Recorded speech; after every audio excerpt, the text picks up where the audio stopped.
Last we saw Odette, she was scaling a mountain with a nice little menagerie of animals, but they seem to all be made out of wind.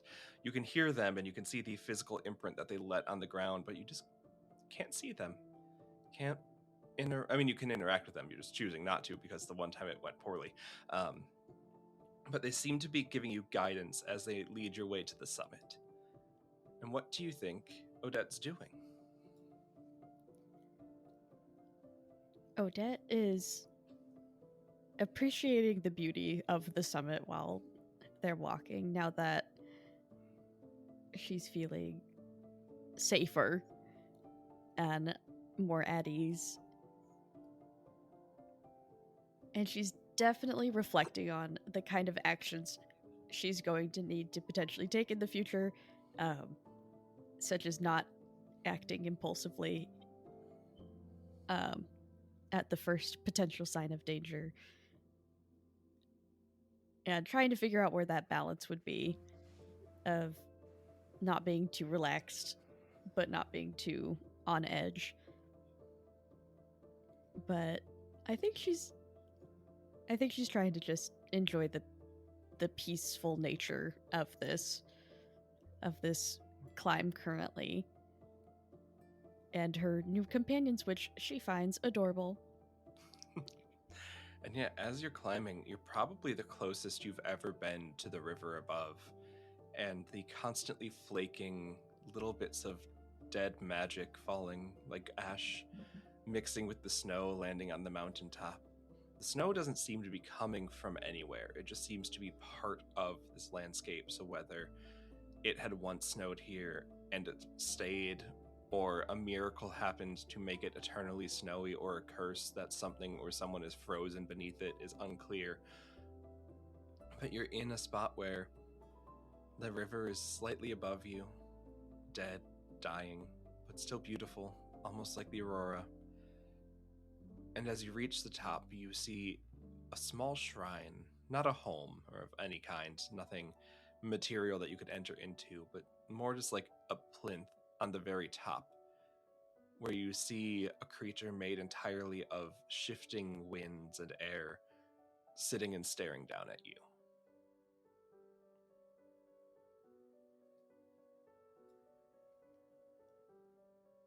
As soon as she is within an appropriate distance to have a conversation with this being, she will bow in respect and awe, just keeping in mind. I think she's doing as she's told, as she was told to. Mm-hmm. Kind of stroke the ego a little bit of this. If that's a move I could mayhaps try. Yeah, of course. And the vulnerability that she reveals is that she is desperate. Okay. There is a look in her eyes as she does this bow that the gravity of the situation is hitting her, that this is most likely her only option to move forward. Mm-hmm. And I think that mortal mind gives it away. Yeah. Then you would see this being stands up, which is hard to really see as it just kind of goes from sitting to standing by the winds changing and the position of the limbs rearranging, and then very playfully dances on the wind to over where you're like bowing in front. Oh, so I don't need to blow you off the mountain. That's fun. Thank you for your mercy. I have traveled far to be able to meet with you. Yeah. I watched. You tried to eat one of my friends. I don't like it when you eat my friends. I beg your forgiveness. It was an accident, and I'm deeply sorry. I meant no disrespect. Well, so you want to be able to fly, right? Even momentarily, just to get to the tower. Okay. Okay? Yeah. Just jump off over there and you'll be able to fly.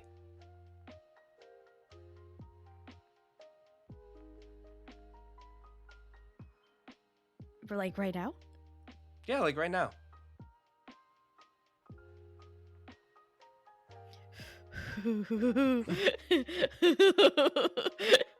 Okay, first of all, love her. Love this attitude. If I was a god, this would probably be me. Just be like, yeah, have fun. Can I roll to recognize a god real quick? Oh, for sure, 100%. Sure that this is her. Because if it's just a random wind spirit being like, yeah, I could do this, and then can't, that would suck. Okay, let's see. Okay, I'm guessing I'm in or near their domain. Oh, 100%, yep. Sick. And we'll keep in, you're familiar. Yeah, it's still not bad if you don't know, so a +2. Ah, dang it. Okay, so that's an overkill then. That's a 10. Okay, so on an overkill, a 10+, you realize your divinity is actively trespassing against them right now. So, do you stand your ground or do you jump off?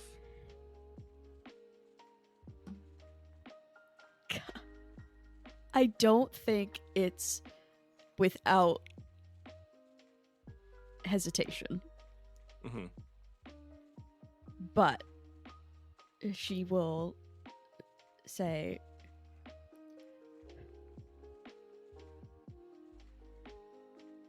whatever you say, my lady. She's gonna do it. She's because it would be bad if she didn't, because it would be an insult to this person, to this being. So like, damned if you do, damned if you don't. Like, she's like, oh, if I die, at least it's not being ripped to shreds by the wind. It's just gonna hit the ground. Yeah. She's just, okay, here we go. Like, we're just gonna go fly away, I guess. Cool. Yeah. Cool. Yeah, and as you jump, you feel yourself suspended for a moment.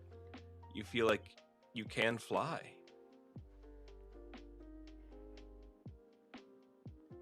And then you feel falling. No. You feel falling, but there's no ground beneath you. Almost like you're falling eternally, with no land to land on, nothing around you to grab, and nothing to prevent you from accelerating further.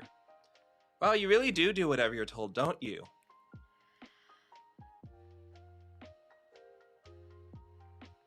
I guess. Yeah, probably shouldn't do that. People aren't really that nice, you know? I didn't want to anger you. Okay, well, have fun falling. Okay, wait. Are you trying to do something to keep them here? I am gonna try. Gosh dang it. I'm gonna try to connect with someone. Because I'm going to say, wait, I can do something for you. Really? Yes. What can you do? And she's like going back frantically to what Record said. I would like to free the people of the tower.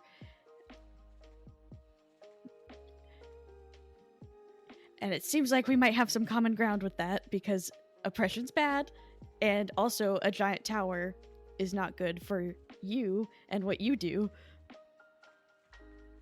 You seem to know a lot about me and what I do, based solely on what others have told you. So, well, I'd love to know more about you if you would like to speak on it. We'll see how long you last. No. Yep. And they vanish into the air, leaving you falling. Oh gosh, I'm gonna have to... Dang it. That sucks. That's fair. I'm going to have to. I think this is when I finally need to unleash my divinity of getting out of this situation. This is when she sort of is able to navigate, like move herself around, falling. Where is she? Is she just in open air? In open air on the side of the mountain. Like, if you hadn't had this keeping you up, you would have crashed into the mountain face by now. Okay, so I'm just stuck where I'm at. Yep, essentially like in a wind tunnel, keeping you falling. That's crazy. That's awesome. I love that.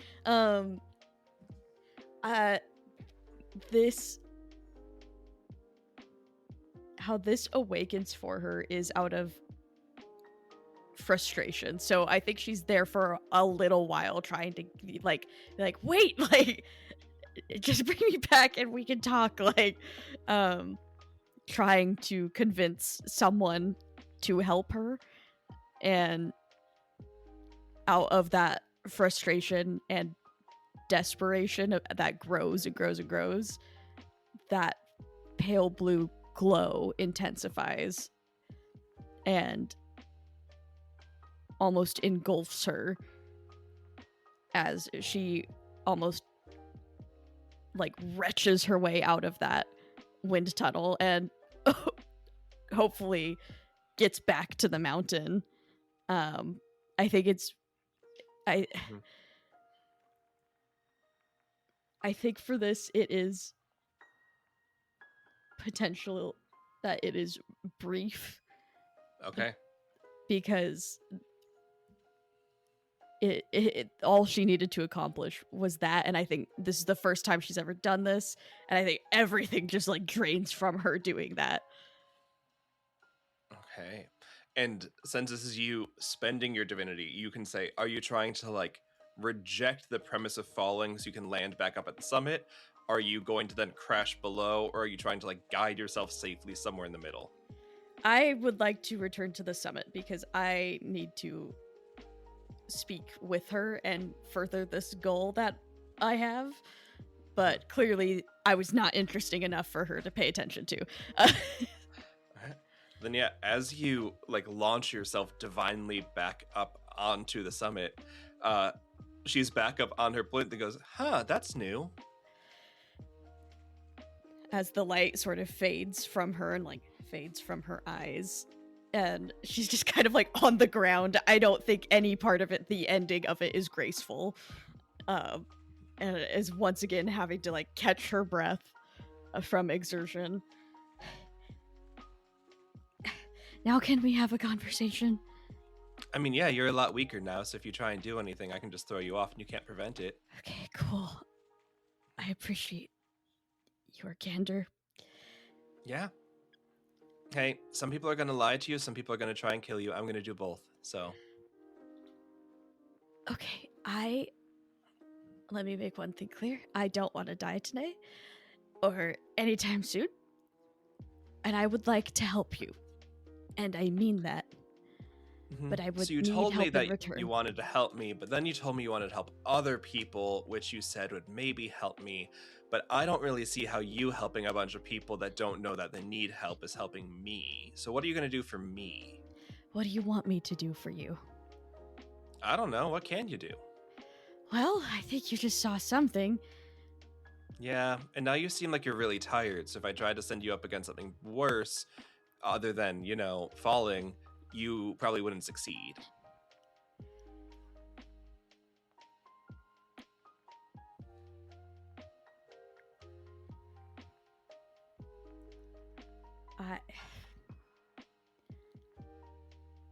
I do want to help you, and I do want to offer what I can to you. All that I currently have is comfort. She was nice. I agree. Yeah. Let's see. What do I want? And she like just starts like floating in the air around, like dancing almost like on point as she's going.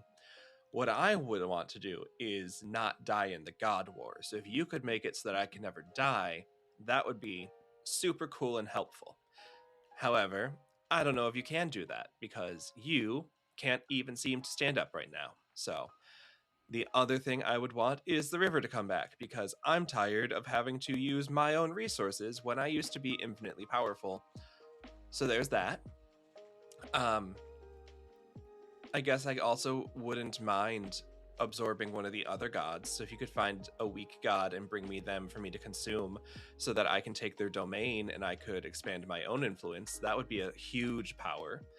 Anything like that sound helpful to you? Anything like that you want to do?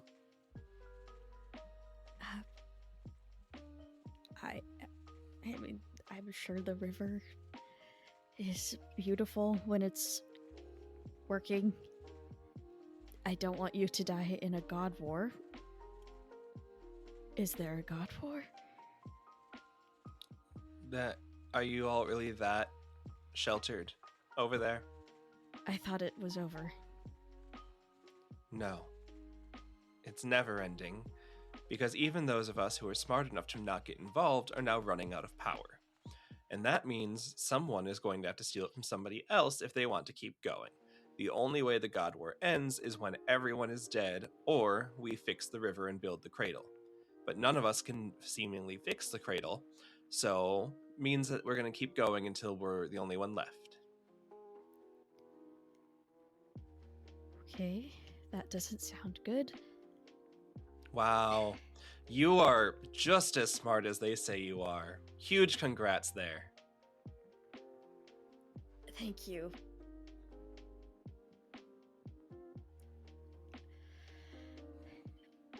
Look, if the river is something that could be restored, that would be lovely, I'm sure. I do not have enough hubris to say that that is something within mine capabilities or potentially anything currently alive. But I would happily give what I can and am able to spare to assist you in not dying, because I don't want you to die. Wind is essential to life.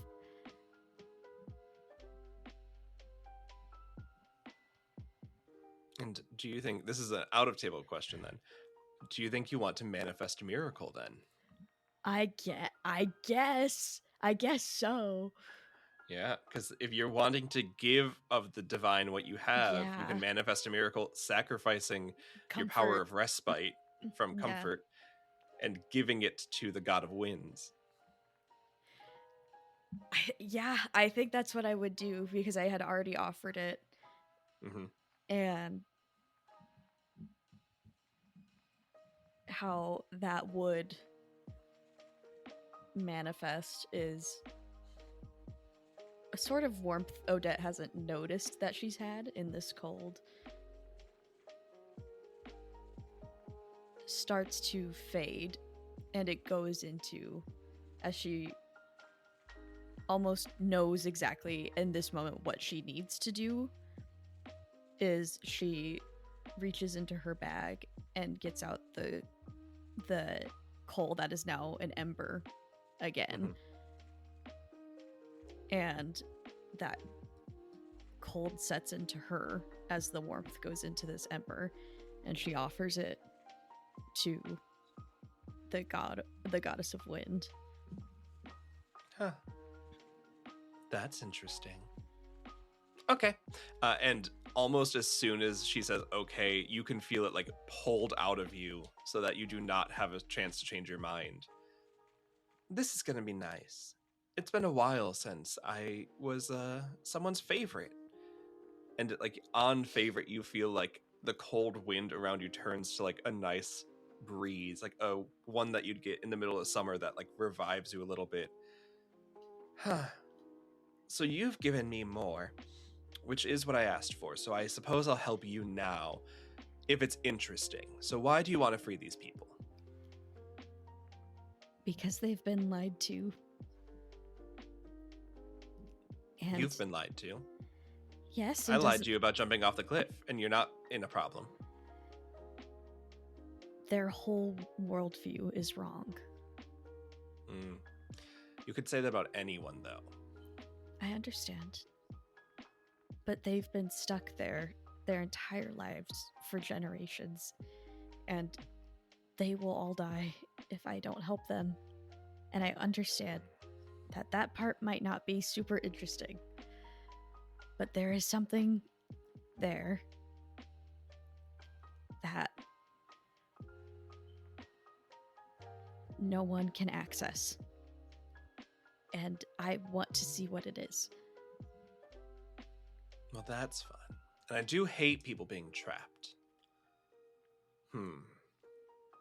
Okay. So, what's your plan? My plan is if you can give me even a temporary boon to be able to get to the top of the tower, or just to a spot where I can then reach the top of the tower by my own means, then I would try to access that spot. I will access it. Hopefully, uncover the truth of that place and be able to get everyone out of there before everything falls apart. Okay. I'll do that. But I'm going to need a promise from you first. What's that? So, you're saying you want to go, let a bunch of people free. Super admirable. Love that we don't want people bound down here. But then you're going to say, hey, by the way, you all have been living in a lie, and the world sucks and is bad, right? Well, I don't think the world sucks and is bad. I think that there's a lot of potential. Okay, but the world sucks and is bad. We can all agree on that, regardless of our thoughts. And then when you tell people that, they're going to probably want to... Well, they might love me because I helped you free them. But they might also then say, hey, if we didn't know this god was oppressing us, maybe we don't know the rest of the gods are oppressing us. They might want to go kill gods, which is not going to go well for anyone because we're going to kill all of them because you're the only one that can do what you're doing, and that's fucked up and wrong. But hey, I'm here for it. We're friends now. You helped me by killing someone else. Huge plus. I want to know that you won't let them come for me. No, I won't. I won't let them come for you. Okay. So, I'm going to ask you to tell me how you're going to make sure that doesn't happen. Okay. Well, I'd start by saying how helpful you were in all of this and how you're on our side. Mm-hmm. And that none of this would be possible without you. And if anyone has a problem, they can take it up with me. Oh, I like that last part because then it puts you in the path of blame and not me. That's so if the anyone's goal. taking the downfall, it's you. Okay, I do love that. I do love that for both of us. I think that's a really good way of going about it. Yeah, if you want to be able to fly, go ahead and just jump off that mountain. Okay, I need you to understand my point of view at this point. And I really appreciate you and everything you do. I really appreciate it. I'm going to need some assurance at this point that you're not just going to have me stuck here again. Oh, I was 100%. I was testing your growth as a person. Okay. You've done well. See, like 20 minutes ago, you would have jumped off that mountain again. And now you're engaged in a conversation. And that's huge, especially for you. Huge. We love this. Okay. I think this is going to be a little bit of the leftover divinity that she used and the power that was removed from her, because that was a lot of things she's never done before. And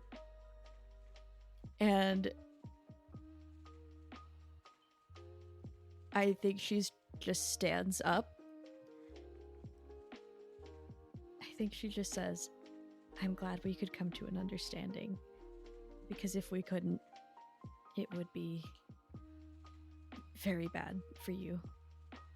Oh, for me. I'm gonna roll to see what happens. And which move are you rolling? Spare a god. Okay. Without knowing it, you're trying to... Okay. I'm trying, yeah. I really don't know their downfall. Like... That's okay. Go ahead and roll it, and we'll see what happens. I rolled an 8. Okay. So, then with that, they laugh, because on for anyone that can't see, on a 7 to 9, they perform a single favor of your choosing, such as lifting a curse or performing a miracle. So, with just a vague threat of, this would be bad for you, the God of Winds laughs. I don't think it'd be bad for me, considering you're the one that's, well, here. But I'll hold up our end of the agreement. And you feel one of those, like, flying creatures hit into the back of your back. And then you feel like the wind stretch out from there. And it feels like you have your own incorporeal set of wings. Thank you. And I do intend to hold my end of the bargain. Yeah. Yeah, just go jump off that mountain and you'll be able to fly now. Nope, I'm going to walk down this mountain, actually. And I will save this for when I need it. Okay. Sure. Best of luck. Don't die. Same with you. Oh, I'm not going to. Trust me, I've been here longer than most other people. I believe that. Yeah. Oh, what? You started to say something? I heard you. Nope. No? You don't want to finish your thought? I thought we're friends now. Odette, I thought we could talk candidly to each other. I was just going to say you seem really disinterested by the mundane, and that makes sense for someone who has been able to be interested for so long. Goodbye. And just separate. Gosh, she's so much better at ending a conversation than me. Oh god, I have so much to learn from her. And I'm fully descending the mountain without using these things. Like, okay. So, despite assumedly having the gift of flight, you're going to take the 5-day trek down the mountain? Yeah, we're fine. Okay. I'm not currently on a time limit. I think one of the fears she has is that this is a temporary boon, and that there's just enough to it to get her, like, the amount of lift she needs to get to the tower. Like, once she's there, going whoop, and then being good. So she's just approaching this very cautiously right now, because at the moment, time is important, but there isn't a timeline. So she's like, I think I can sacrifice this time to make sure I can get there, or else we're back to square one. So from the top of the mountain, to give you a couple of things to think about as you pick which direction you go to, you are correct that you're not on a timeline. You've got all the time you need. You are on a ration line, though. You've got a couple provisions, and you have spent 5 days getting up here. I'd say with the 10 currency that they gave you, including like getting your breakfast the first day, you'd probably be able to get like a week of provisions. So you are running lower on food. Not out, but lower. If you go back down the way you came, you know you can easily make it back home. And then from home to get around, you would then need to go back to the waves, follow the shoreline, go back in, and then you can get to the tower, which would be a multiple week journey. Yeah. You also see that you're at the top of the summit, which you know faces the tower. You could always just climb directly down towards it, which would put you on the opposite side of that chasm from when you originally fell. So you would see like from up here, you can see the mirroring ground of where Comfort once lived, and you can see the deep chasm in the earth. You could go down that way. It would be a weird navigation, but you could always go that way. Or you could take what would be the quote-unquote easiest path directly back down into the unknown to the other side where you've never been, but also don't have any clarity on what resides there. I would descend a little bit to get out of this current situation.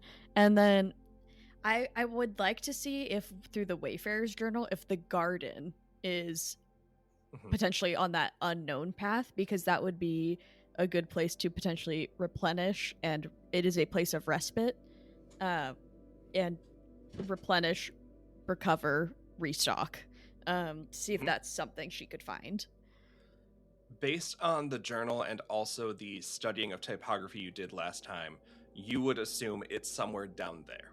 Okay. Like, probably not at the base of the tower. No. It'd be more like go down the mountain the same 5 days you did up the other way, and it's likely to be off in that distance, but it is likely on that side versus anywhere you've already visited.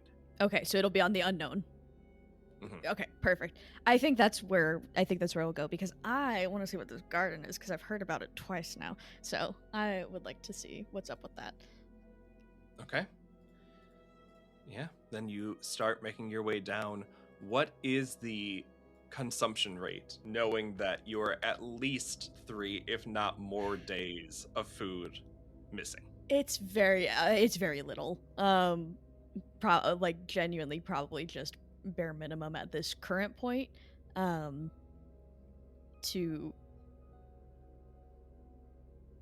get where she needs to be, because she thinks that running out of rations and starving to death don't sound like the best way to go. Seems pretty anticlimactic. I think the wind goddess would be pretty mad at her for that. So she'll be pretty miserable, but alive. Perfect. Then yeah, you will continue on, miserable but alive. So as you're going down, the mindset you have is to find this garden you've heard of. And you make your way down after, again, probably like 4 days going down this side. And you eventually come to a small trail, which you haven't seen many trails. Like, paved roads don't really exist anymore. But you find one leading away from the mountain to, in the distance, you can see a small hamlet village. Good.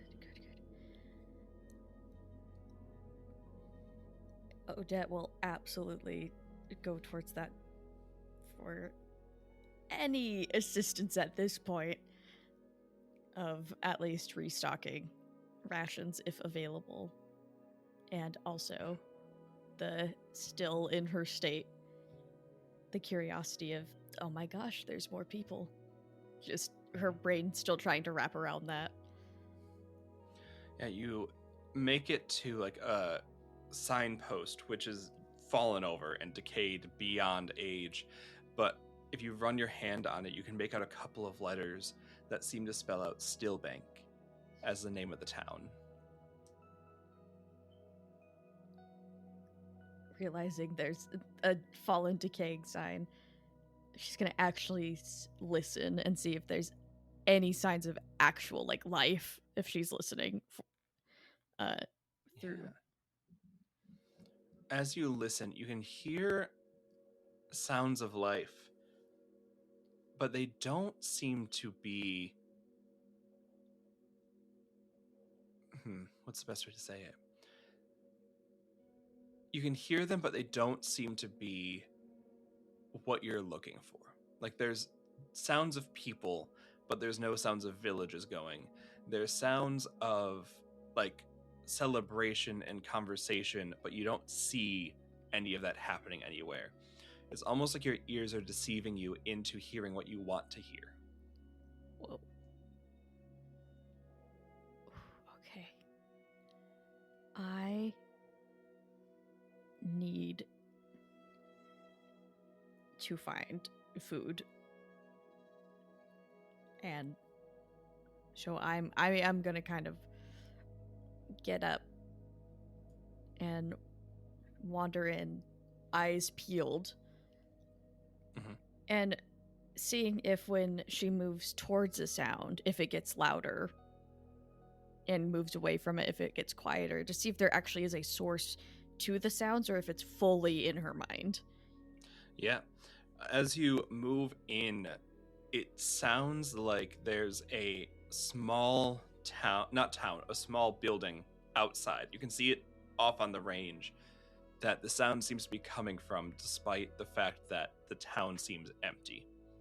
And it seems centralized there. So as you turn your head towards it or turn your head away, you can hear it getting louder and softer in that direction.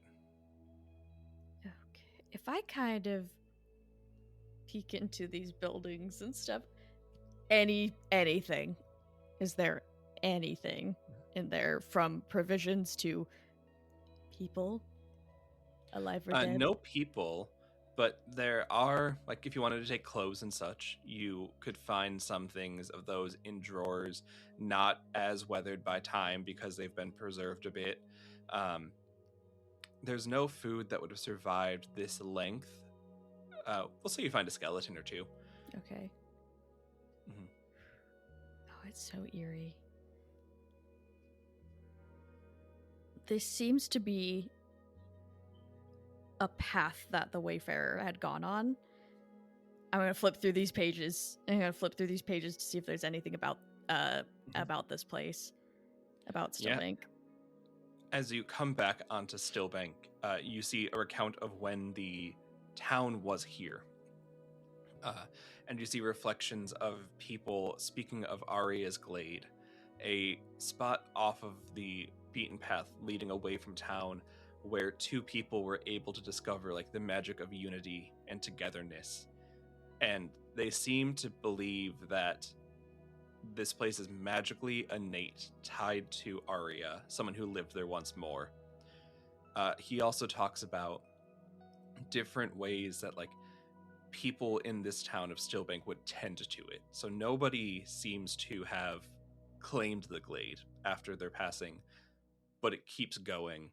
They said that one day a shrine appeared, but nobody seems to man the shrine.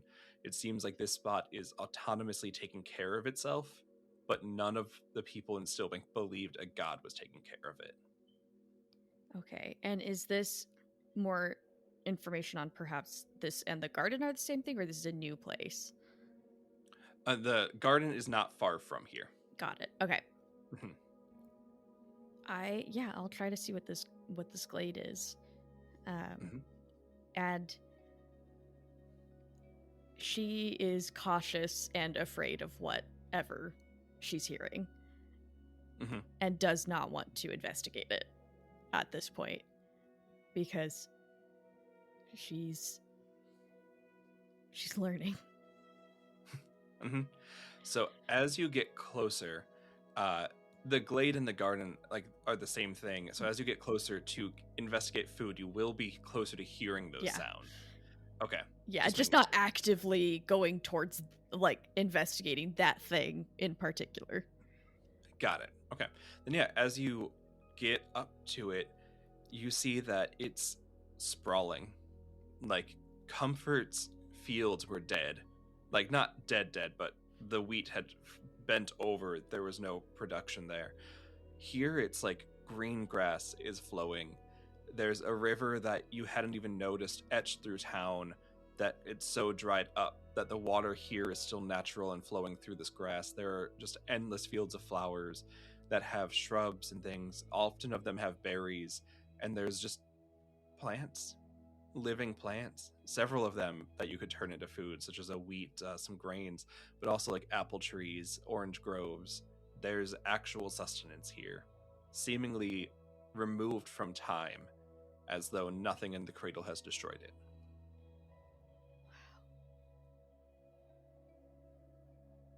Her awe at the beauty over this is almost overshadowed by the hunger that she's feeling, but there is that thing in the back of her mind that is, why is this village abandoned right next to a place that seems to be able to sustain them well? And so she is approaching it now very cautiously to see what maybe this shrine is. Maybe if it says anything. Maybe a do not eat sign. I don't know. Yeah, the shrine seems to be made of a collection of vines and wood that have risen from the earth, and at the base of it are two boulders. One of them has Aria Mary, the common and curious, etched into it, and unlike the Stillwater stone, um, it's not Stillwater, Stillbank stone. It's not etched away in anything. It looks like this was freshly carved. The other one saying Cecil Fleet, the listener. And it was presumed that a Godkiller had shifted this spot, or a Godling had created No this one's garden. really sure. Okay. It's known that it's not a god that did it. It seems to be just immortal was able to summon the spot into being. Okay. She's just gonna try to say out loud, do I have permission to use the resources provided? Yeah, you would hear from the home at the end of the glade. Take whatever you need. Dang it. Now I feel like I need to go see what that's about. Because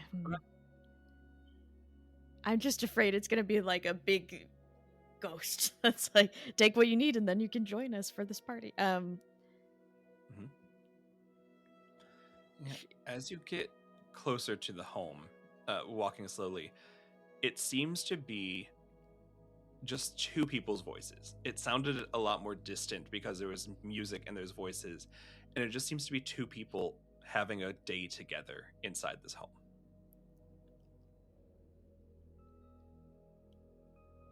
Aria, Cecil, is that you? Yeah. Okay. Can you tell me what happened to the village? Yeah, it got washed away in a blizzard a long time ago. Snowfall off the mountain, avalanche, crushing, all of that.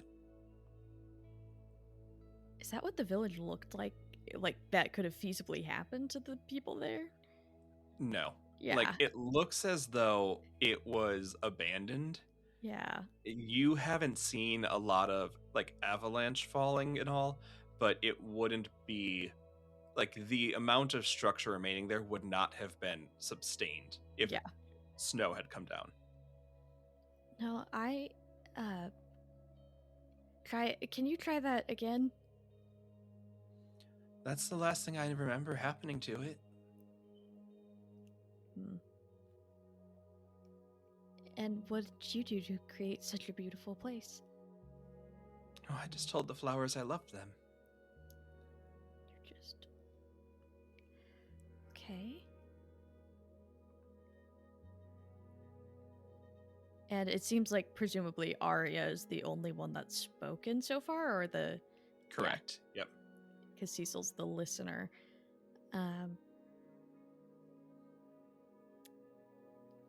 Is Cecil in there? Yeah, we get to be together.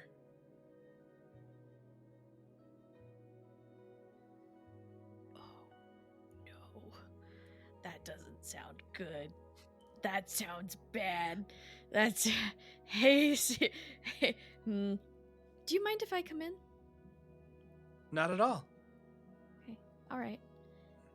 Oh my god, I don't want to do this. I am going to go. I think Odette's literally like looking up towards the river, like I don't want to do. Okay, yeah, all right. So, one of them might be in trouble. And she's gonna open the door and see what the scenario is. Yeah, as you open the door and push like the frame open, there's no one on the inside. It's empty and dark. No candles have been lit for a very, very long time. It's coated in dust, but it doesn't seem destroyed the way anything else does. There's a man's body lying on the bed that has, not like his physical body, but like the imprint of a body of someone that laid there for a while. And then there's like a journal sitting on the table, old and like moldering, but still legible. You can see the pages have maintained themselves and the ink seems set on where they were.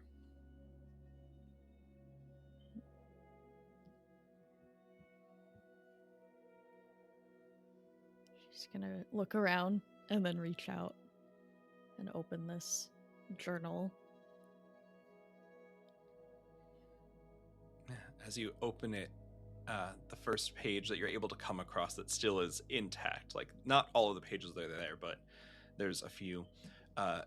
It looks like a handwriting of somebody who's young, hasn't quite learned how to properly perfect their handwriting. Also, though, not many people would get to that level. So Odette, used to reading bad handwriting, is able to read it. And you see just someone said, "I found a beautiful wildflower today. One of those that goes away but always comes back. What are they called? And was it the same flower or a different one? If the flower goes away and then comes back, is it the same one?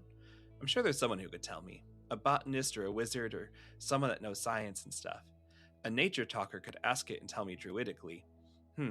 Even some holy person could ask a god and then tell me religiously what the god had said. But how am I supposed to know as me? I'm just commonerly. That's not a word, but it makes sense to me.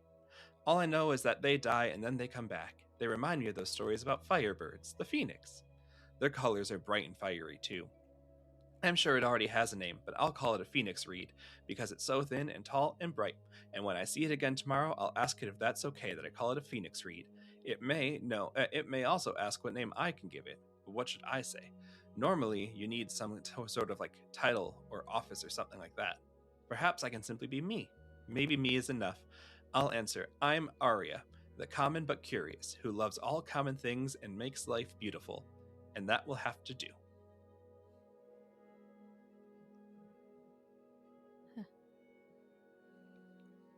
Flip towards the next.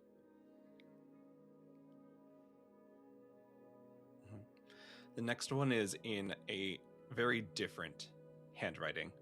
It's much more paced, and it seems to be written by an adult. Aria handed me her journal, asked me to share my thoughts. She's never been great at that. Sharing. Thoughts too, I suppose. Most days I think only of Aria, and that makes me happy. Well, she makes me happy. She makes me feel all sorts of ways. She's more stubborn than a tree with a mile's worth of roots, but she's strong too. And the way she talks about her glade makes me wonder if I only have half a brain. What she sees, hears, and feels here, I can't until she sees it, and then wham, there it is. Like it was there all along, but I needed her to point out what was right there tickling my nose. Not really sure what she hopes I'll put in this, but she said to get it to the end of the last page. So I guess here we go. My name is Cecil. I spend most of my days here in Aria's glade. She hates it when I call it that. She says that it's nobody's and everyone's just like everybody. She talks about the glade like it's a person. She talks funny. She calls me common, but she says it in a way that it sounds like being called a knight or a king. It's so strange. She's strange. She calls herself common too, but Aria is anything but common.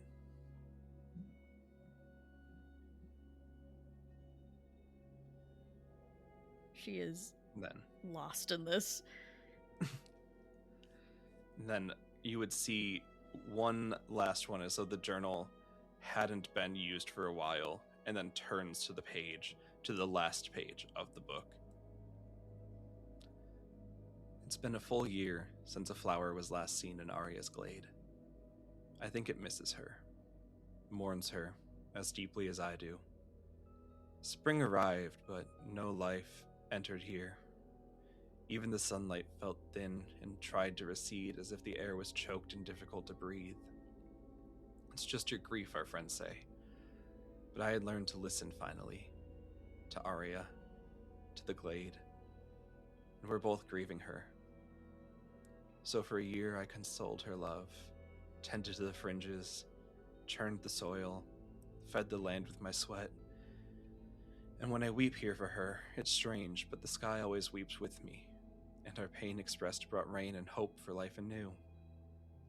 Still nothing, though. I brought seeds, fertilizers, equipments, and even friends with willing hands. The glade grew green and the light returned, but still no flowers. Despair gripped me. How could I let her greatest love and treasure in this world fall to waste? But it was beyond me and my community, this I knew. So I prayed to many a god, consulted with holy travelers, and begged the stars himself. But still no flowers.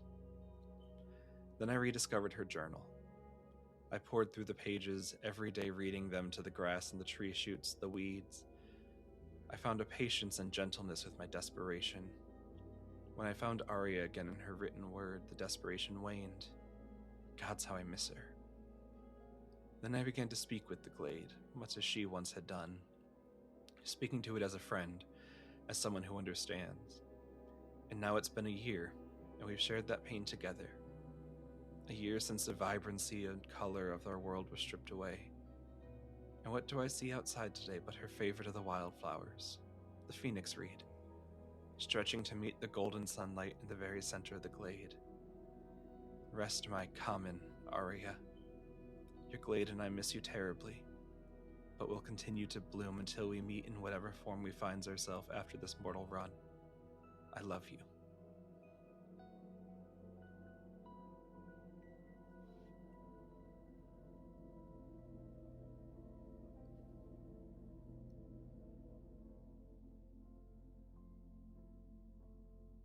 She very carefully closes the journal,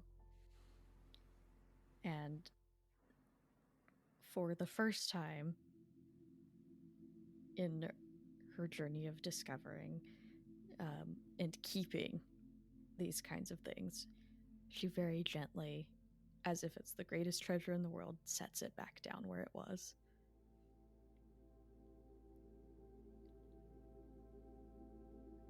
And we'll just look at nothing around. It says, "Thank you, Arya and Cecil. This is a beautiful glade."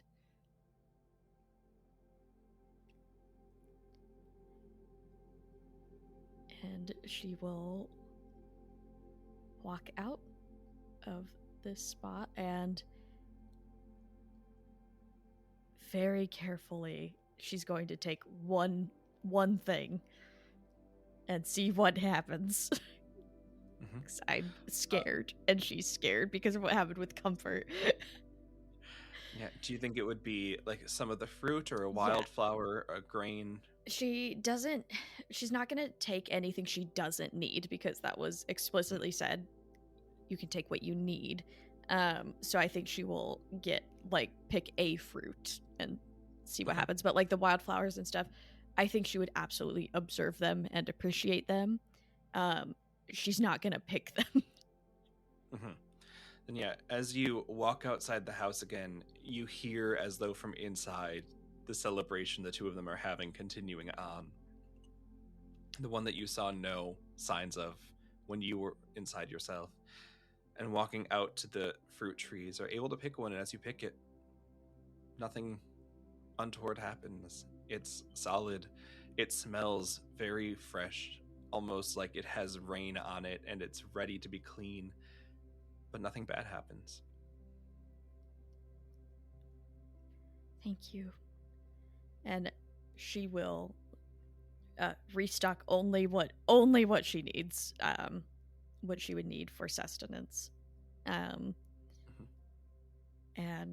will absolutely just kind of take this moment of, this is a place of respite. According to the Wayfarer's journal, she will take this moment of respite, appreciate what has gone into this place, and will absolutely kind of stop and smell the roses a little bit during this, without taking up too much time, but just spending enough time here to get what she needs and to appreciate the effort that was put into this place. And in the back of her mind, she's just thinking about that village, and she wants to know what happened to it. But she doesn't think there's answers here for that, and that's not currently her goal. And so after spending some time here and getting what she needs, nothing more, nothing less, provision-wise, she will bid thanks one more time and leave. Okay. And as you leave, taking your steps off, You feel a very warm wind blow past you, almost as though the god of winds is reminding you that they can see you, but also laughing at you for being sentimental in a warm place. And then you hear a voice in the back of your head. Are you lost? Oh no, I know what this is. This was in, oh gosh, this was in the book, I think. Oh gosh, they're here.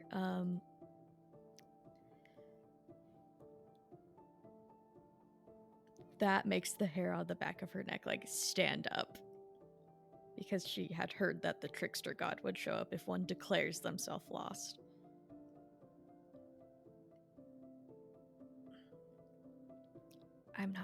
I'm not lost, thank you. I know where I'm going. Very well. Admire those who've given you that gift, and if you are, simply declare it, and I'll see you then. She doesn't say anything in return. Okay. And that is where we'll wrap up for today.